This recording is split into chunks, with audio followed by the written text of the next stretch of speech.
사람은 누구나 귀히 여김을 받는 걸 좋아하죠.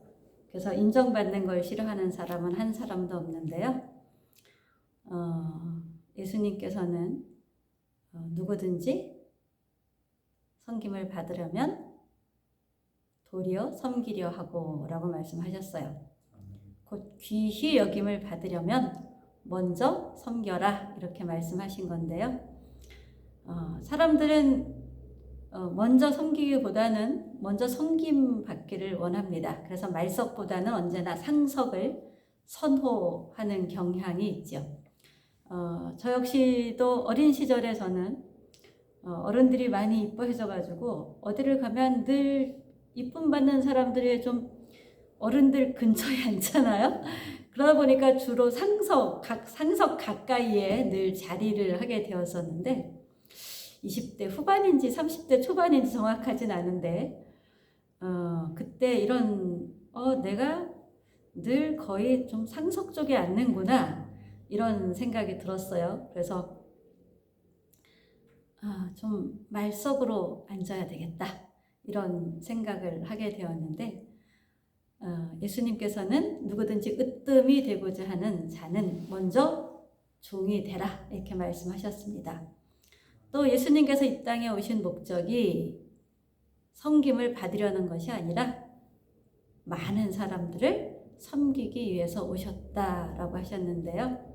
예수님은 십자가의 그 고통이 얼마나 큰 고통인지 아셨기 때문에 겟세마네 동산에서 땀방울이 핏방울이 되도록 기도를 하셨는데 그 고통의 무게를 아시면서도 그분은 제자들과 마지막 만찬을 하면서 친히 허리에 수건을 두르시고 그룹원 중에 가장 낮은 사람이 감당하는 몫인 일행의 발을 씻기는 일을 하셨습니다. 그 일행들은 예수님 덕분에 누가 높은 자리에 앉을 것인가 이런 자리 다툼을 하는 생각이 가득 차 있었던 제자들이었지요. 빌립보서 2장을 보면 예수님께서는 스스로 종의 형체를 가지셨다 이렇게 말씀하십니다. 종이란 주인의 뜻을 아는 것이 필요하죠. 주인의 뜻대로 행하는 것, 주인의 뜻을 따르는 것, 주인의 뜻에 순종하는 것, 이것이 종의 역할이죠. 그래서 종은 주인의 뜻을 아는 게 선결되어야 되는데 어떻습니까? 나의 주인은 누구인가? 이게 분명해야지 주인의 뜻을 따를 수 있게 되죠.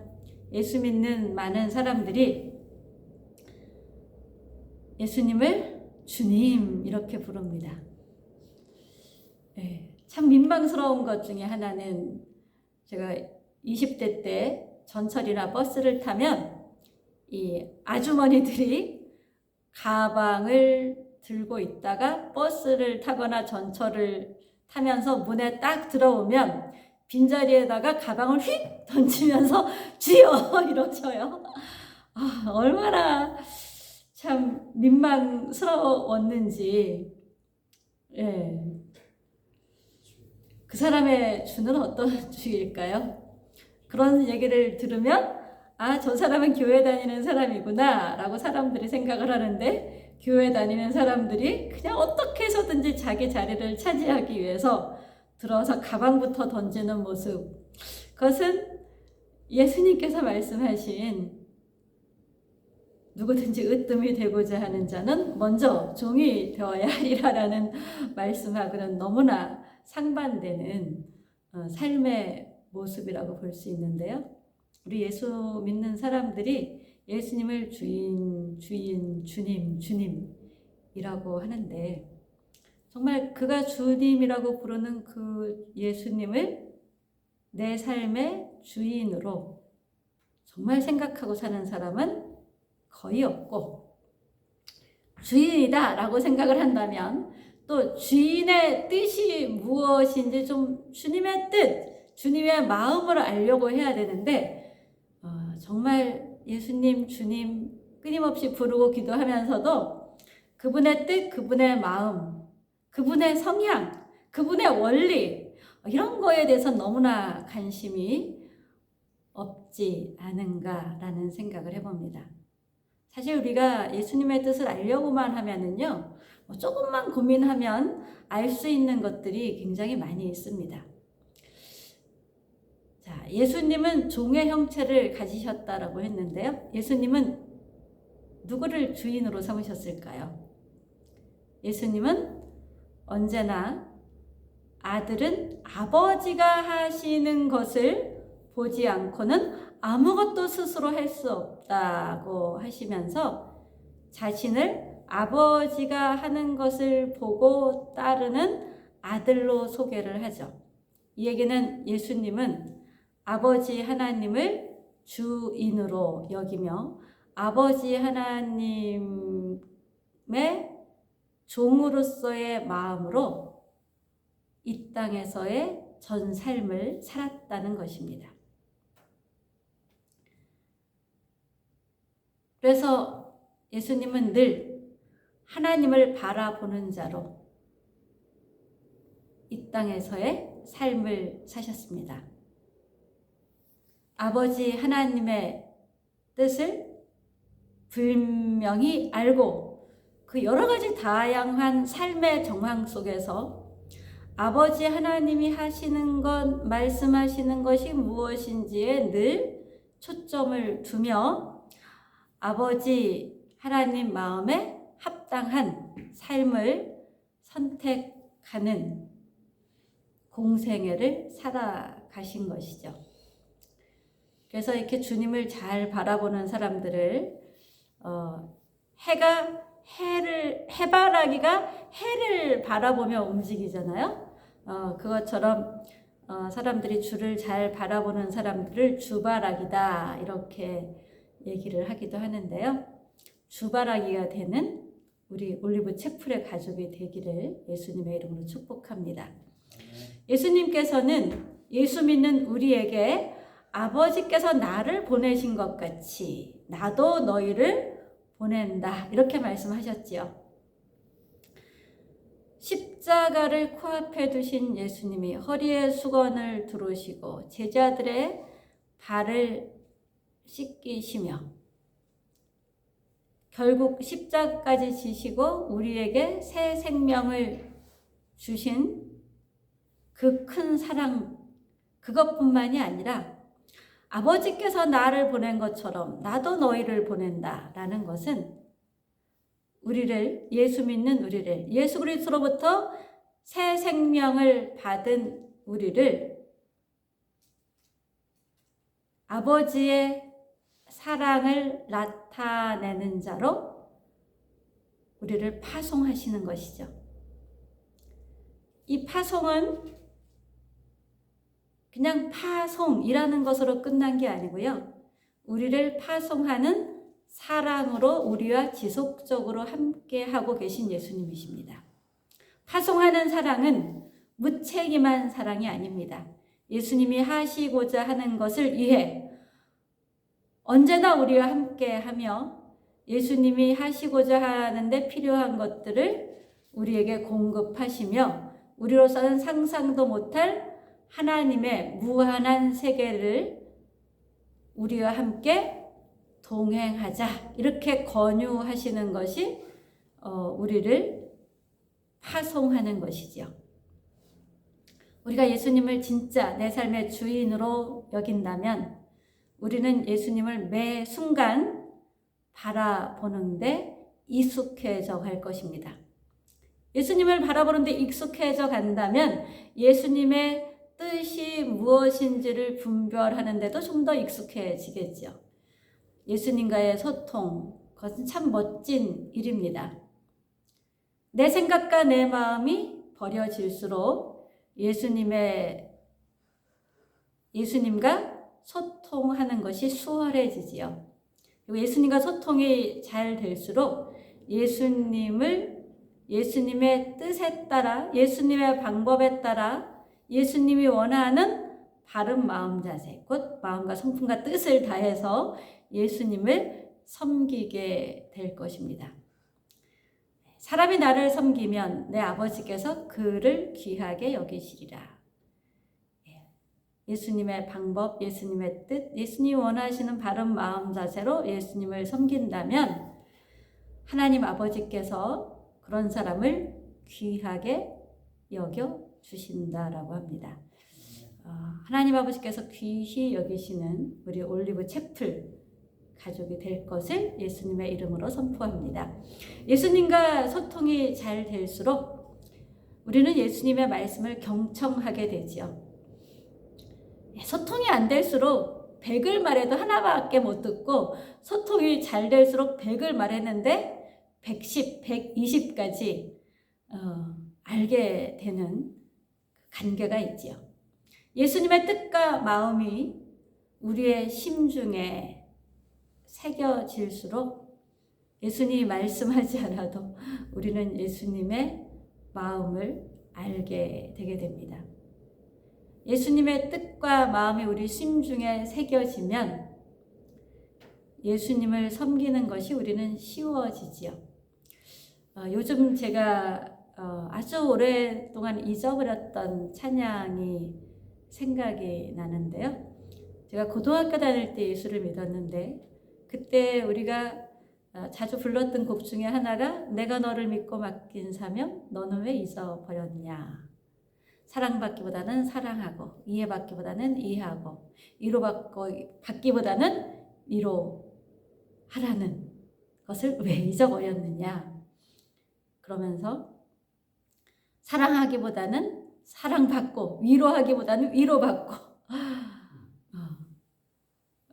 그러기를 원한다. 이런 찬양을 불렀었는데요. 요즘 그 찬양이 이렇게 어느 날 갑자기 생각이 많이 나더라고요. 정말 내가 사랑받기보다 사랑하고 있는가? 위로받기보다 위로하고 있는가? 섬김을 받으려 하기보다 섬기고 있는가? 우리는 늘 이것을 주님 앞에서 살펴봐야 되는 자들이죠. 주님이 내 안에 가득 찰수록, 내 안에 내가 없어질수록 우리는 사랑받기보다 사랑하고 위로받기보다 위로할 수 있게 됩니다.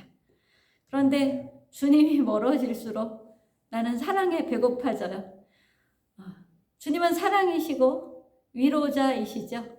사랑이고 위로자이신 하나님이 내 안에 가득 찰수록 나는 사랑할 힘이 있게 되고 위로할 힘이 있게 되는데, 사랑이고 위로하신 하나님이 내 안에 없을수록 뭐가 중심이 됩니까? 내가 중심이 되는 것이죠. 곧 내가 주인 되는 삶을 살게 됩니다. 또 환경과 어떤 주변 사람이 주인 되는 삶을 살게 되기도 하죠.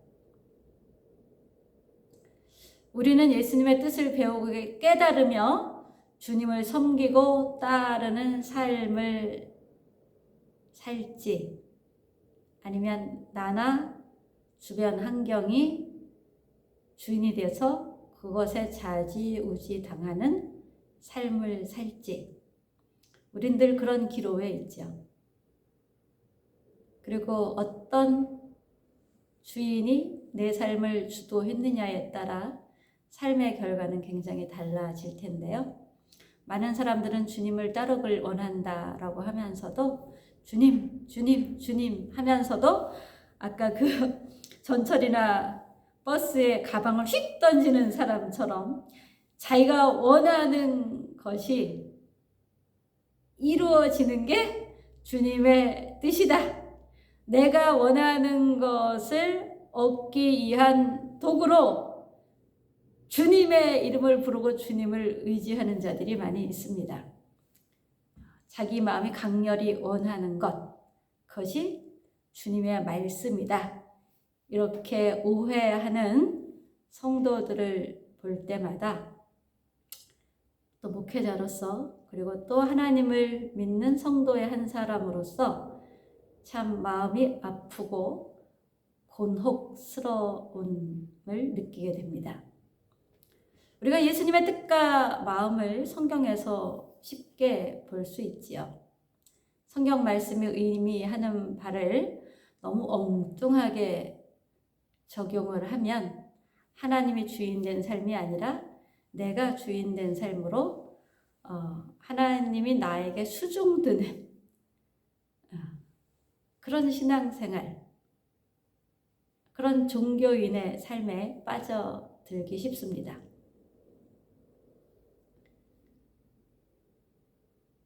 우리가 주님의 뜻을 잘 분별하려면 하나님의 영으로 우리의 눈과 우리의 귀가 열려야 되고 하나님의 영으로 우리의 입이 열려야 됩니다. 예수님께서 에바다 하면서 귀를 열어주시고 묶인 허를 풀어주셨을 때 가서 말하지 마 이래도 어떻게 됐어요? 말 안 할 수가 없었어요. 예수님은 에바다 하시며 우리의 묶임을 푸는 분이십니다. 그래서 그분이 내 안에 있어야지 잘 들을 수 있고 잘 말할 수 있고 잘 살 수 있는 것이죠.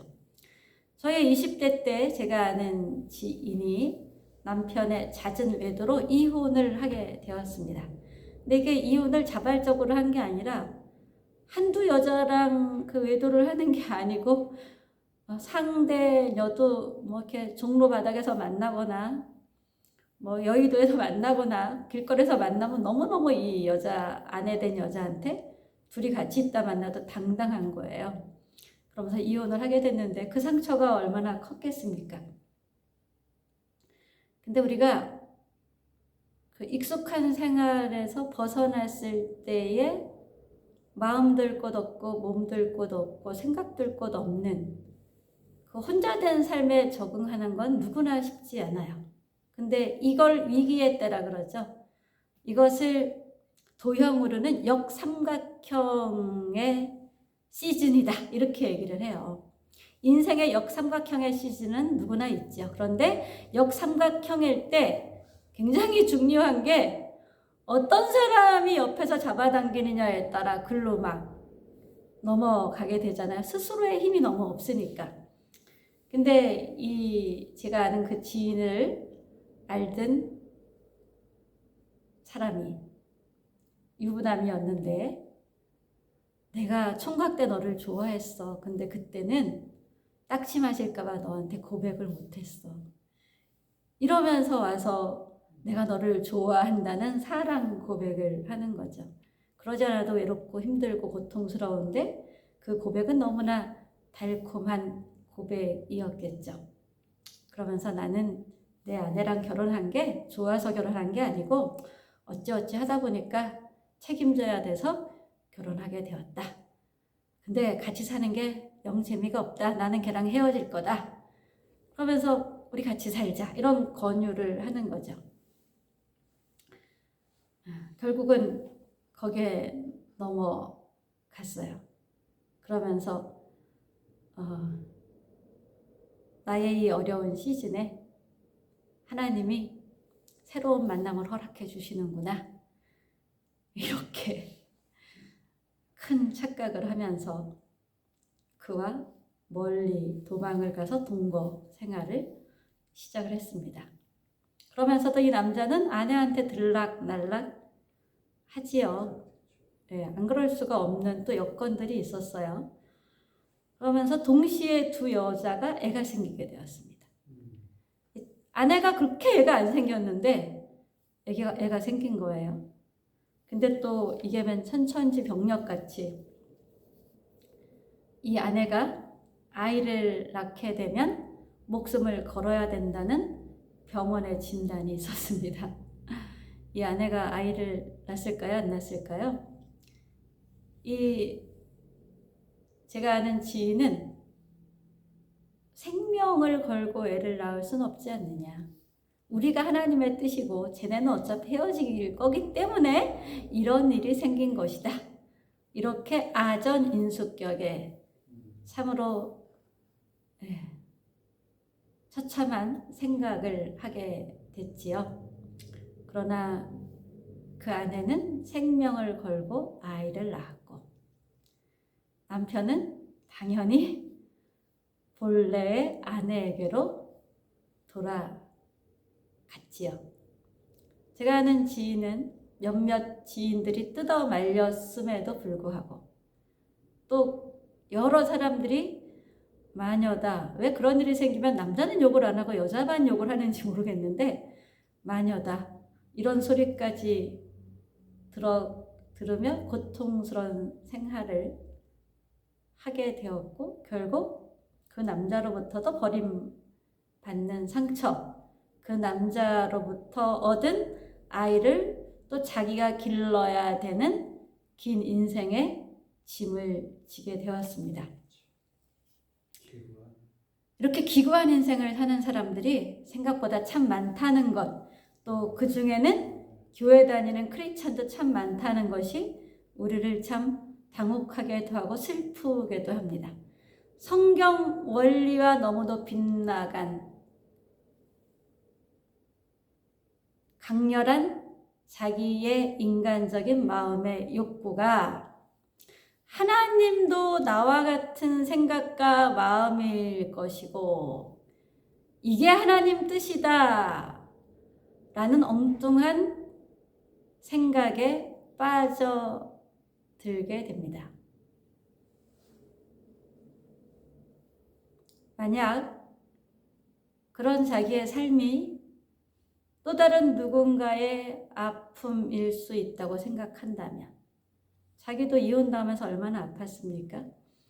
이혼하는 건 정말 아픈 일이다 라는 생각을 할 수 있었다면 그래서 자기 중심의 생각이 아닌 다른 사람 입장에서 생각할 수 있었다면 곧 상석이 아닌 말단으로 내려가 섬기려는 마음이 있었다면 그런 오랜 아픔과 오랜 짐을 져야 하는 선택을 피할 수 있었을 텐데 우리는 그런 생각보다는 나 중심의 생각에 빠져서 스스로를 더 깊은 수렁과 웅덩이에 빠뜨릴 때가 참 많이 있습니다.